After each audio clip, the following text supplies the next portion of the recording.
नमस्ते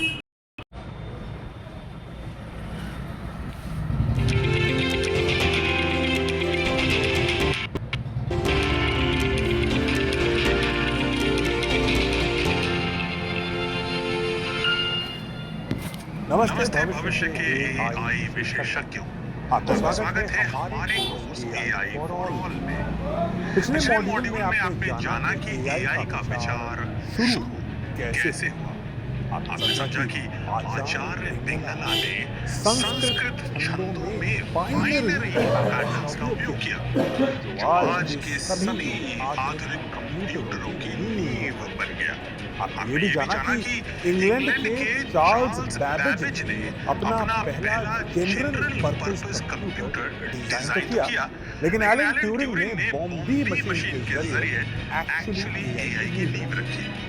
आपने देखा कि कैसे शुरुआती मशीनें जैसे ENIAC प्रोग्रामेबल इलेक्ट्रॉनिक मशीन्स में विकसित हुई। लेकिन अब एआई सिर्फ निर्देशों का पालन नहीं करता, ये सीख सकता है, अडैप्ट हो सकता है और निर्णय भी ले सकता है। आपने जाना कि आधुनिक एआई सिस्टम्स में कैसे मशीन लर्निंग और डीप लर्निंग ये सारे पैटर्न्स को पहचानने की क्षमता होती है, अपने अनुभव से सीखते हैं और भविष्य की प्रेडिक्शंस भी कर सकते हैं। इस मॉड्यूल में हम इस प्रक्रिया को और गहराई से समझेंगे। हम जानेंगे कि मशीन सीखती कैसे है, कैसे अनुभव उसके निर्णयों और बुद्धिमत्ता यानी इंटेलिजेंस को आकार देता है, और कैसे ये आपकी तरह से सोचना शुरू कर सकती है। तो चलिए शुरू करते हैं। लेकिन उससे पहले मैं आपको मेरठ की किसी स्ट्रीट मार्केट की एक छोटी सी सैर पर ले जाना चाहता हूँ। यहाँ देखिए, आप रंगों, आवाजों और खुशबुओं के बीच घिर गए हैं। विक्रेता और दुकानदार अपने सामान की पुकार लगा रहे हैं, ग्राहक जैसे हम मोल भाव कर रहे हैं, और भीड़ लगातार हिलती डुलती चलती रहती है। शुरुआत में ये सब बहुत ही अव्यवस्थित और उलझा हुआ सा लगता है, लेकिन धीरे धीरे आप सीख जाते हैं कि भीड़ में कैसे चलना है, कहाँ रुकना है, कौन सा स्टॉल सही है और क्या खरीदना है। आपकी आंखें, कान और स्मृति यानी मेमोरी बिल्कुल काम कर रही है। आप सही विक्रेता तक पहुंचते हैं, अपना सामान खरीदते हैं और आगे बढ़ जाते हैं। आपका ध्यान मुख्य काम पर होता है और आप शोर या उलझन से विचलित भी नहीं होते। लगभग इसी तरह से एआई सिस्टम भी सीखता रहता है। उनकी दुनिया हमारी तरह छोटा बाजार नहीं होती, बल्कि पूरा का पूरा वैश्विक इंटरनेट होती है।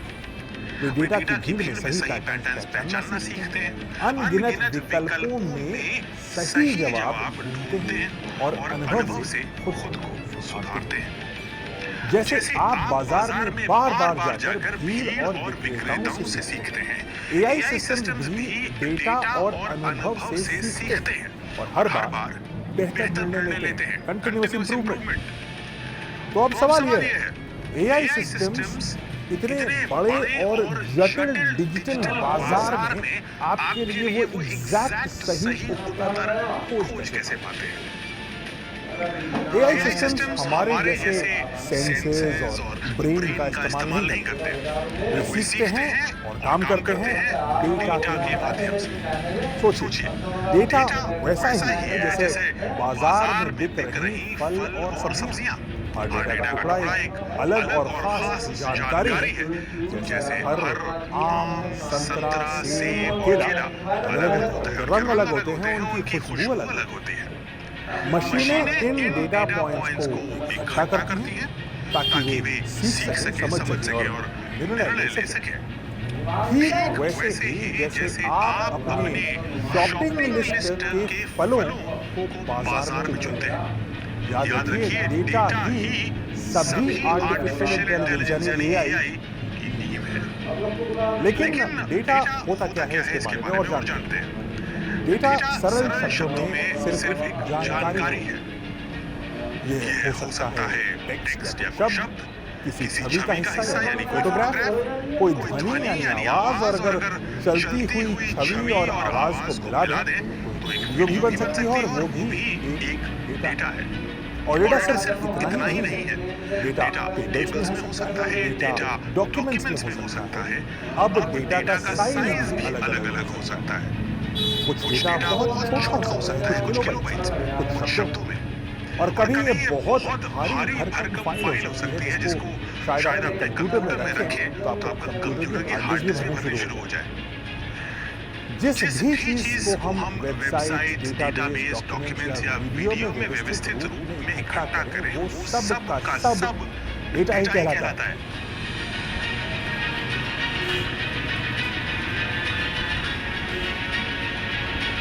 डेटा मुख्य रूप से दो तरह का होता है। एक होता है स्ट्रक्चर्ड डेटा और दूसरा अनस्ट्रक्चर्ड डेटा। स्ट्रक्चर्ड डेटा वो होता है जो व्यवस्थित, साफ और खोजने में आसान होता है। जैसे आप अपनी दादी की एक व्यवस्थित रसोई जैसा समझ सकते हैं, जहाँ हर मसाला एक तय जगह होता है। अगर दादी जी आपसे कहती हैं कि बेटा जीरा ले आओ, तो आप सीधे मसाला के रैक में जाकर के एग्जैक्टली उसे ले आते हैं। इसे आप एक क्लासरूम के रूप में भी सोच सकते हैं, जहां हर छात्र छात्रा की अपनी असाइन की हुई सीट होती है, या फिर एक कैटलॉग जिसमें हर किताब के पास टाइटल, लेखक और एक नंबर होता है। व्यवस्थित डेटा का एक और एग्जाम्पल क्रिकेट में है। क्रिकेट का स्कोर बोर्ड ये एक व्यवस्थित डेटाबेस है जिसमें रन, विकेट, रन रेट, कितने रन आपको और चाहिए जीतने के लिए और कितने विकेट बचे हैं, ये सारी जानकारी नीटली अरेंज होती है एक बोर्ड पर। इस तरह की जानकारी को समझना और ढूंढना आसान होता है क्योंकि सब कुछ व्यवस्थित होता है। स्ट्रक्चर्ड डेटा का बिल्कुल ऑपोजिट होता है अनस्ट्रक्चर्ड डेटा। ये वैसा ही होता है जैसा एक कमरे में सब कुछ बिखरा हो, जैसा कुछ हॉस्टल रूम्स होते हैं, या आपकी अलमारी में एक बॉक्स जिसमें पुराने सामानों की चीज बस इधर-उधर भरी होती है। इसे समझना और व्यवस्थित करना मुश्किल होता है, अपने आप में एक कार्य होता है, क्योंकि इसमें कोई तय पैटर्न तो होता ही नहीं है, सब रैंडम है। इसे एक और तरीके से सोच सकते हैं। इमेजिन करिए आप एक ब्यूटीफुल समुद्र के किनारे चल रहे हैं, एक बीच पर। इस बीच पर कहीं एक शंख पड़ा है, कहीं एक सीप है, कभी कोई पत्थर दिखता है। आप ये प्रेडिक्ट नहीं कर सकते कि कौन सी चीज कहाँ मिलेगी। कुछ चीजें समुद्र के अंदर से बाहर आकर किनारे पर आ गई हैं, जैसे कि एक शंख या सीप। कुछ चीजें किनारों पर ही बनी हैं और वहीं तराशी गई हैं, जैसे कुछ पत्थर। जबकि कुछ चीजें ऐसी हैं जो इंसानों द्वारा वहां छोड़ दी गई हैं, जैसे ये खाली बोतलें। और कुछ प्रकृति द्वारा छोड़ी गई है, जैसे समुद्र में उगने वाले ये पेड़ पौधे। अब सवाल ये है कि कंप्यूटर इस तरह के डेटा, खासकर एक मेसी अनस्ट्रक्चर्ड डेटा कैसे संभालेगा। कंप्यूटर इसके लिए खास निर्देशों यानी एल्गोरिथम्स का पालन करता है। ये निर्देश से डेटा पढ़ने, सॉर्ट करने और प्रोसेस करने में मदद करते हैं। इस तरह चाहे डेटा स्ट्रक्चर्ड हो या अनस्ट्रक्चर्ड हो, कंप्यूटर इसे समझकर आगे के निर्णय लेने में इसका इस्तेमाल कर सकता है। इन निर्देशों को हम एल्गोरिथम कहते हैं। अल-ख्वारिज़मी के नाम पे पढ़ा एल्गोरिथम। अब आगे आने वाले मॉड्यूल्स में इन एल्गोरिथम्स और इनके टाइप्स को विस्तार से समझेंगे। अभी के लिए एल्गोरिथम को बस ऐसे समझिए जैसे आपकी माँ राजमा बनाते समय सही मसाले सही मात्रा में चुनने की रेसिपी का पालन करती है। कोई सिस्टम को एक सेट ऑफ स्टेप्स देता है और कंप्यूटर उसका पालन करता है, ताकि डेटा को ऑर्गेनाइज किया जा सके और उसका मतलब भली भांति समझा जा सके। आज इंसान नियम लिखते हैं और कंप्यूटर उन नियमों को ध्यान से फॉलो करते हैं। जितना बेहतर डेटा होगा, कंप्यूटर उतना बेहतर काम कर पाएगा। बिल्कुल वैसे ही जैसे अच्छे मसालों से मम्मी स्वादिष्ट राजमा बनाती हैं।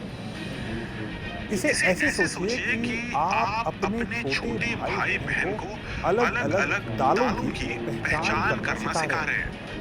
आपने तुअर दाल या अरहर की दाल, मूंग, उड़द ये सारी दालें दिखाते हैं और रंग और आकार के बारे में बताते हैं।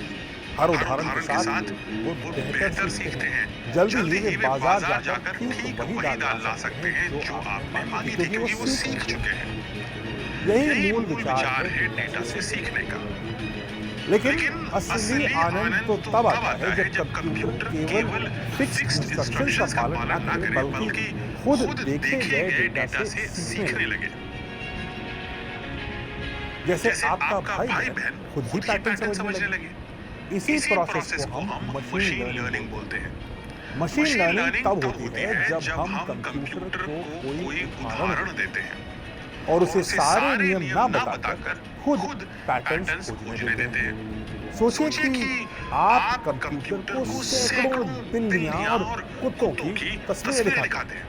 शुरू में कंप्यूटर को समझ में नहीं आता कि इनमें फर्क क्या है, लेकिन समय के साथ आकार, रंग और पैटर्न्स देखकर कंप्यूटर सीखने लगता है। अगर नुकीली कान है और मूंछें हैं तो आकार अक्सर बिल्ली होगी। अगर कान लंबे हैं, अगर नाक निकली हुई है और लंबी जीभ है तो छवि कुत्ते की होगी। जल्दी ही बिना किसी नियम बताए मशीन नई फोटो को देखकर ये बता सकता है कि ये बिल्ली है और ये कुत्ता है। यही है मशीन लर्निंग। कई उदाहरणों से सीखना और उस ज्ञान का इस्तेमाल निर्णय लेने में करना। आप हर दिन मशीन लर्निंग का अनुभव करते हैं, भले ही आप इसे महसूस न करें, आपको दिखे ना, जाहिर भी ना हो। उदाहरण के लिए नेटफ्लिक्स या अमेज़न प्राइम के बारे में सोचें, यहाँ पर आप मूवीज देखते हैं। जब आप कोई मूवी देख लेते हैं तो ये आपको अगली मूवी का सुझाव देती है जो शायद आपको पसंद आए। अब सवाल ये है कि नेटफ्लिक्स या अमेज़न प्राइम को ये समझ में कैसे आ गया कि अगली मूवी आपको पसंद आएगी। यहाँ तो लाखों करोड़ों यूजर्स हैं। इन लाखों करोड़ों यूजर्स के मूवी देखने के पैटर्न्स को ये समझता है। ये भी एनालाइज करता है कि जैसे आप हैं वैसे और कौन से दर्शक हैं। हो सकता है वो दुनिया में कहीं और बैठे हैं, वो क्या देख रहे हैं। इसलिए जो वो देख रहे हैं वो आपको रेकमेंड करता है और जो आप देख रहे हैं वो उनको रेकमेंड करता है। इसी आधार पर नेटफ्लिक्स या अमेज़न प्राइम अनुमान लगाता है कि आप अगली बार क्या देखना चाहेंगे। या अपने ईमेल इनबॉक्स के बारे में सोचिए। ये कैसे पहचानता है कि कौन सा ईमेल स्पैम है और कौन सा नहीं। शुरुआत में इंजीनियर्स ने इसे हजारों उदाहरण स्पैम ईमेल में दिखाकर ट्रेन कर दिया, बट ये काफी नहीं था। समय के साथ सिस्टम ने सीख लिया कि कौन से शब्द, लिंक, कौन सा ईमेल आईडी और कौन सा पैटर्न संदिग्ध है। अब जब कोई नया ईमेल आता है तो सिस्टम खुद तय करता है कि ये स्पैम है या सेफ है, बिना किसी इंसान की मदद के। जहां से स्पैम इंजन शुरू हुए थे वहां से काफी इवॉल्व हो जाते हैं अपने आप। ऐसे ही मशीन लर्निंग का एक और उदाहरण है गूगल मैप्स। अब गूगल मैप्स को आपके रास्ते में कितना ट्रैफिक है इसका अनुमान कैसे पता लगता है। यह रोज सड़कों पे चलने वाले हजारों लाखों फोन और कारों के मूवमेंट पैटर्न से लगातार सीखता रहता है। ये देखता है कि ट्रैफिक कहाँ धीमा हो रहा है, ऐसा कब होता है, हफ्ते के किस दिन में होता है और उसी समय आपके रास्ते को अपडेट कर देता है। इसीलिए मशीन लर्निंग कोई दूर की टेक्नोलॉजिकल सोच नहीं है। ये पहले से ही आपके जीवन का एक अभिन्न हिस्सा बन चुकी है। मनोरंजन में, संचार में, यात्रा और नेविगेशन में, शॉपिंग में और यहाँ तक कि स्वास्थ्य की देखभाल में भी। तो फ्यूचर एआई एक्सपर्ट्स, आप देख सकते हैं कि मशीन लर्निंग एक ऐसी शक्ति है जो डेटा से सीखती है, अनुभव से समझती है और भविष्य के लिए बेहतर निर्णय ले सकती है। याद रखिए, जैसे हम हर दिन नए अनुभव से सीखते हैं, अपनी गलतियों से बेहतर बनते हैं और नए रास्ते खोजते हैं, ठीक वैसे ही एआई भी हर उदाहरण, हर पैटर्न, हर गलती और हर अनुभव से खुद को बेहतर बना रही है। इस मॉड्यूल के अंत में मैं आपसे सिर्फ ये कहना चाहूंगा कि एआई सिर्फ एक मशीन नहीं है। ये आपकी कल्पना, आपकी जिज्ञासा और आपकी सोच का एक विस्तार है। जो जितना समझेगा उतना ही इसे बेहतर तरीके से उपयोग कर सकेगा।